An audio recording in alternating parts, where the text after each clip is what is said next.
Amanda Sters, 15 juillet 2020, à Paris. Bonjour Amanda Sters, Bonjour.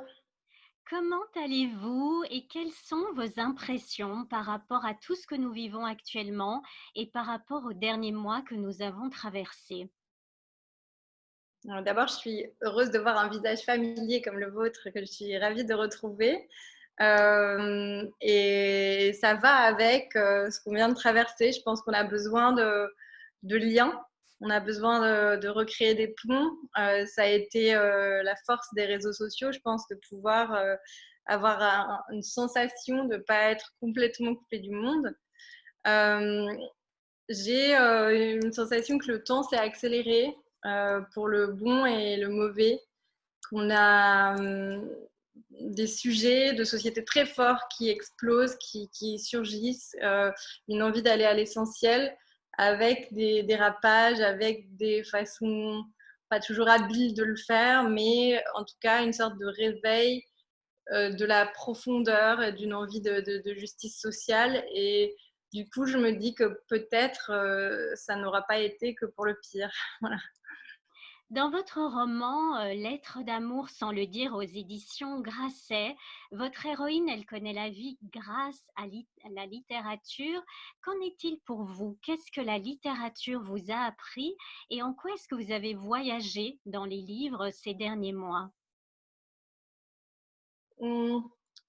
La littérature, ça m'a appris à excuser les gens. Je pense que la littérature, c'est le premier moyen d'empathie, de comprendre que les gens sont imparfaits et que pourtant on arrive à les aimer si on connaît leur histoire personnelle. Et donc à ne pas juger les individus en masse, mais plutôt à tenter de comprendre le parcours de chacun dans la vie. Et je pense que c'est la force de la littérature aussi dans une période comme celle-ci, qui est de se reconnecter avec l'individu alors qu'on parle de nous en termes de population, de nombre de malades, de pourcentage de gens qui tombent malades ou pas. Et en fait, on a juste envie de mettre des noms, des visages dessus. Quand on applaudissait les infirmières, certes, c'était joli, et les médecins, mais quand on nous raconte le destin d'un médecin, d'une infirmière, d'un coup, ça devient encore plus fort. Et je pense que la littérature a ça de très puissant, que ça ramène les gens à une individualité et ça célèbre le tout à la fois. Est-ce que vous-même vous êtes raccroché à la lecture, aux livres ces derniers mois?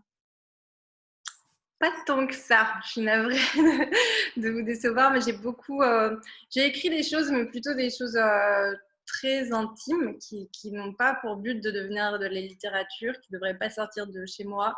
Des carnets, des dessins. J'ai eu besoin de choses très réconfortantes. J'ai relu des choses.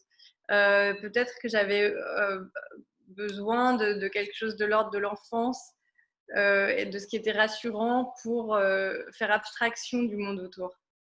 Si ça peut vous rassurer, la plupart des écrivains que j'ai interviewés disent la même chose que vous.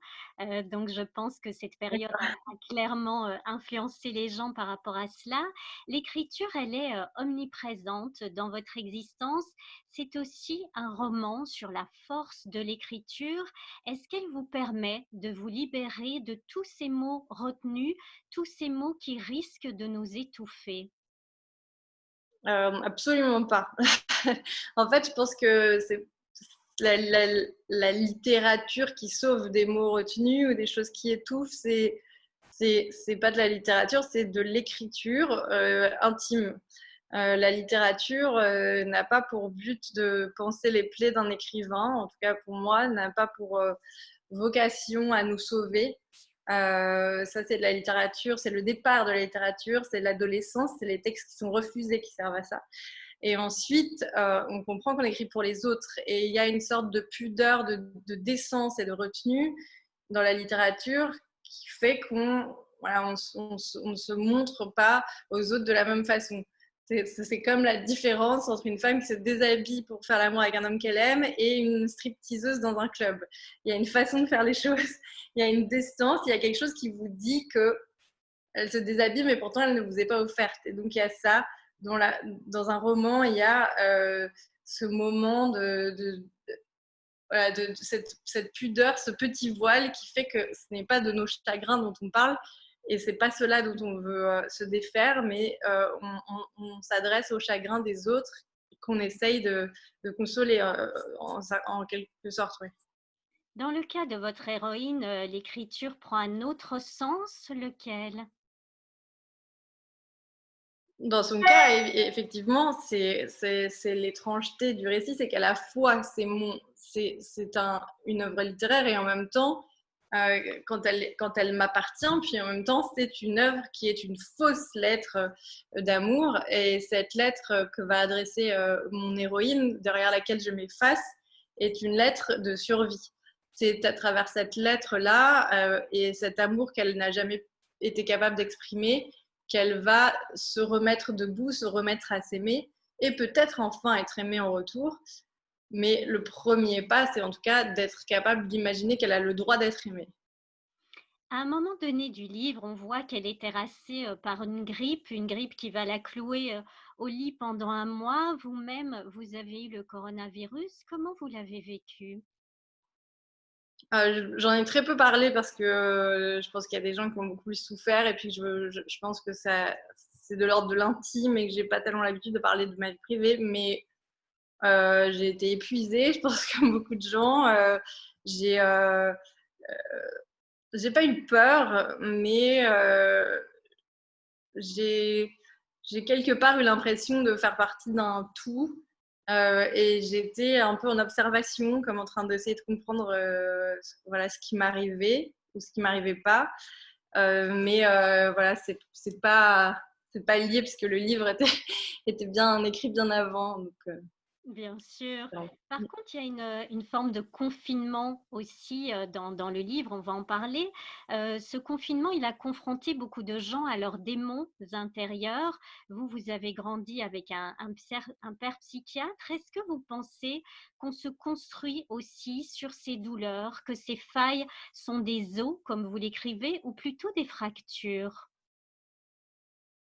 Ben, ça dépend justement de à quel point on a été aimé ou pas et est-ce qu'on arrive à sublimer les blessures pour en faire quelque chose de beau, ou l'inverse, il y a des gens qui ont une balafre au milieu du front et dans leur attitude, dans la façon qu'ils ont de l'assumer, vous allez trouver que ça les rend presque plus beaux, que ça devient une force.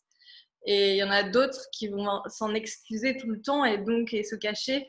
Et du coup, ça va devenir laid parce qu'ils l'ont décidé. Donc, je pense que c'est pareil à l'intérieur. Est-ce qu'on fait de nos chagrins quelque chose qui construit notre force, notre étrangeté, notre différence et est-ce qu'on la célèbre ou est-ce qu'on fait le contraire?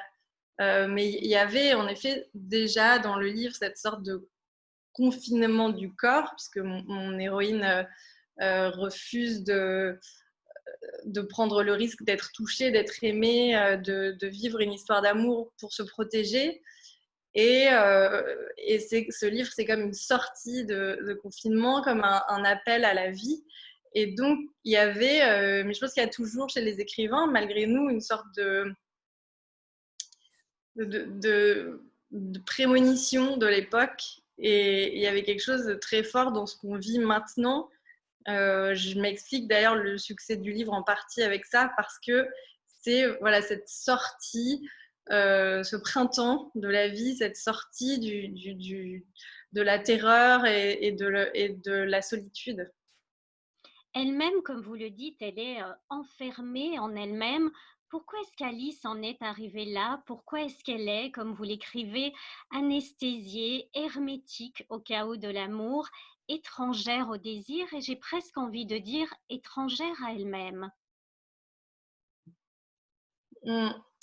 Elle en est là, c'est une grande partie du livre, elle tente de l'expliquer, elle tente de se l'expliquer, parce qu'elle n'a pas reçu les bons gestes ni les bons regards sur elle, parce qu'on lui a dit que sa vie allait d'un point A à un point B et qu'il n'y avait pas d'autres possibilités.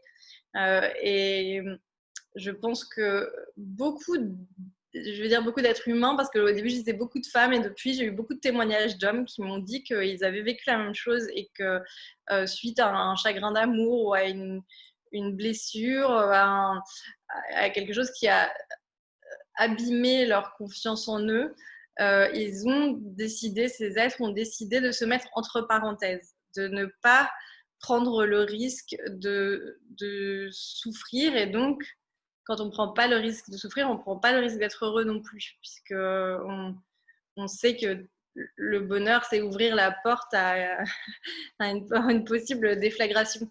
Donc, il y a effectivement dans le livre cette mise en jachère du corps, et par le massage, par la rencontre de ce masseur japonais, Alice, l'héroïne, va peu à peu éclore et se remettre à vivre avec tout ce que ça comporte de peur. Dans la médecine chinoise, cette fois, pas japonaise, mais dans la médecine chinoise, on dit souvent qu'il faut un yin et un yang équilibré pour être heureux. Et un yin et un yang équilibré, c'est pas trop de chagrin, mais pas trop de bonheur non plus. Parce que l'excès de bonheur panique et peut, d'ailleurs, on peut tomber malade de trop d'émotions dans un sens comme dans l'autre. Et donc, il faudrait trouver cette sorte d'apaisement intermédiaire qui ferait que la vie soit douce. Mais c'est quand même l'inverse de la littérature. Par rapport au bonheur, elle en parle à un moment donné dans le livre, parce que c'est vrai qu'on vit dans cette société qui nous vend du bonheur à tout prix, qui fait qu'on doit se montrer heureux constamment. Quel est votre regard sur ce qu'est vraiment le bonheur? En fait, s'il y avait une définition, ce serait bien pratique, mais je pense qu'il est très différent pour chacun d'entre nous, et surtout qu'il évolue avec nous. Que je ne trouve pas mon bonheur au même endroit que quand j'avais 20 ans. Et je pense que ce bonheur qui se déplace, c'est toute une partie du chemin de la vie et des tempéraments. C'est-à-dire qu'on est vraiment... je pense d'ailleurs que c'est pour ça que les couples se défont, par exemple, parce que la vision du bonheur diffère à un moment et on ne se dirige pas vers le même endroit. Et à ce moment-là, c'est impossible de continuer à vivre ensemble puisqu'on n'a pas la même direction vers le bonheur. Et en tout cas, pour moi, il est changeant et c'est pas quelque chose de stagnant non plus. Le bonheur, c'est des moments qu'on vole à la vie. La plupart des choses sont difficiles, douloureuses, mais euh, il faut qu'il y ait une dose de bonheur suffisante pour pouvoir voilà, traverser ces épreuves avec en ce qui me concerne, avec ironie. Je pense que l'humour est la seule arme pour réussir à être heureux. Il y a aussi l'image du papillon qui est très belle dans ce livre. Et c'est vrai qu'en cette période de coronavirus, on nous a surtout parlé du corps malade. Là, comme vous le disiez, on assiste véritablement à la renaissance d'un corps.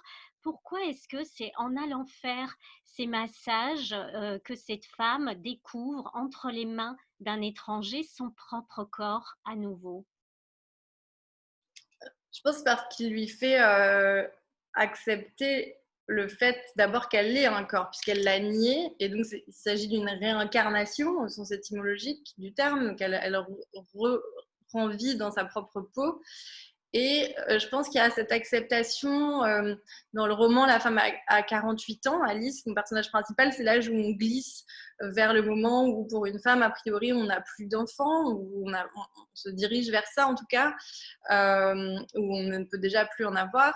Et c'est un moment très tabou, très complexe dans la vie d'une femme, et complètement tabou puisqu'il s'agit d'après les sociétés judéo-chrétiennes, de ne plus avoir de désir. Et je voulais justement que sous les mains de ce masseur, elle s'autorise quelque chose qui n'est pas de l'ordre d'une construction familiale ou d'un bonheur schématique de se marier et avoir beaucoup d'enfants, mais que ce soit une héroïne contemporaine dans le fait où c'est une femme qui accepte le fait qu'elle ait du désir, qu'elle éprouve du désir, qu'elle en ait le droit, et que ce ne soit pas quelque chose d'honteux. Et voilà, tout ça est un tout qui fait qu'au moment où cet homme pose les mains sur elle, eh bien, elle est capable d'éprouver du désir. Ce qui est assez contradictoire pour les femmes, c'est qu'on met une vie entière à s'aimer, à s'accepter tel qu'on est, à se mettre d'accord avec nos idées. Et puis quand on en arrive là, souvent c'est trop tard. Pour l'horloge biologique, comme on dit, c'est trop tard. C'est au moment où on pense qu'on serait prête à avoir des enfants, on n'en a plus le droit. Donc on devient des super grand-mères sûrement, mais voilà. Donc je trouvais que c'était important d'avoir une héroïne qui soit pas une héroïne classique et que l'amour ne lui arrive pas comme une chose naïve à un âge où le bonheur serait schématisé et banalisé. C'est aussi la rencontre presque muette, j'ai envie de dire, entre deux solitudes qui s'interrogent par rapport à leur place dans le monde. C'est un thème qui revient souvent chez vous. Pourquoi et avez-vous trouvé votre place dans le monde? Mmh, sûrement parce que je suis à la fois un être très seul et très avenant. Je suis très à l'écoute, j'ai beaucoup d'amis, je suis très entourée et pourtant, je suis la personne qui se sent le plus seule dans une fête, je pense. Je me sens toujours perdue, pas à ma place et non, j'ai toujours pas trouvé ma place et j'ai toujours pas l'impression de non, j'ai toujours l'impression qu'on va me dire: «Vous êtes, qu'est-ce que vous faites là? Vous êtes pas invitée, vous avez pas les bonnes baskets, il faut sortir madame». Et ça s'arrange pas. La seule chose qui s'arrange, c'est que j'arrive à rire de moi. J'arrive à rire de cette névrose-là, j'arrive à prendre du recul et donc ça devient doux et donc je trouve une autre place avec cette façon de faire, quoi. Mais je pense si on trouve sa place dans le monde, on arrête d'écrire. Mais est-ce que l'écriture peut être une place? Bah, à vous de me dire ça, mais je pense qu'on le sait que trop, trop tard aussi, quand il est trop tard. Il y a pas de il y a on sait bien que tout ça est abstrait, que personne ne nous dit qu'on a du talent ou qu'on n'en a pas, que voilà, l'important en tout cas, c'est si j'arrive à créer des émotions chez les gens, ça a l'air d'être le cas. Moi, je crois jamais ce qu'on me dit, donc j'ai l'impression d'un complot mondial. Donc, je sais pas, mais je continue à écrire et bon, on verra bien. En tout cas, c'est le seul moment où je me sente dans une excitation suffisamment proche du bonheur, ouais. Si la vie était un origami, il ressemblerait à quoi? Je vais le faire en 2000. Non, je sais pas. Il semblerait à quoi? Je pense à une boucle. Je pense que on ne cesse de redevenir qui on a été, de revisiter des moments de notre vie. Je n'ai pas l'impression que le temps est une flèche qui va de gauche à droite. J'ai l'impression voilà, d'une sorte de spirale, qu'on repasse devant la personne qu'on a été, qu'on lui donne la main, qu'on lui caresse la tête, qu'on l'aide à traverser certains moments en allant penser ses plaies un peu plus tard dans notre vie. L'un de vos romans s'intitule Les Promesses. Il va être adapté sur grand écran et le tournage va enfin pouvoir être réalisé. Quelles sont les promesses que vous vous faites à vous-même aujourd'hui en ces temps très particuliers? Hum, j'ai pas l'impression que ce soit une rupture dans le temps. J'ai pas l'impression que le monde se soit arrêté. Euh, je me demande encore la raison de tout ça, puisqu'il y a quand même eu beaucoup d'autres crises sanitaires que cet arrêt me semble complètement fou et que j'ai du mal à croire qu'unanimement tous les pays du monde aient accepté d'arrêter l'économie. Je trouverais ça formidable. Je me demande encore ce qui se passe, pourquoi, comment, mais on va comprendre. Euh, mais j'ai pas l'impression d'un avant-après. J'ai pas l'impression, comme je disais tout à l'heure, j'ai peut-être l'impression d'un accélérateur ou d'une envie des gens de comprendre un peu plus. Et j'ai l'impression d'une grande confusion. Mais je me suis pas dit, ah tiens, je vais me promettre ça pour après. Pour moi, c'est un choc moins violent que le 11 septembre, par exemple. Euh, je j'ai pas profondément changé quoi, pendant ces quelques mois. Merci beaucoup, Amanda Sters. En tout cas, portez-vous bien et je vous souhaite plein de bonnes choses. À bientôt. À bientôt. Au revoir. Au revoir.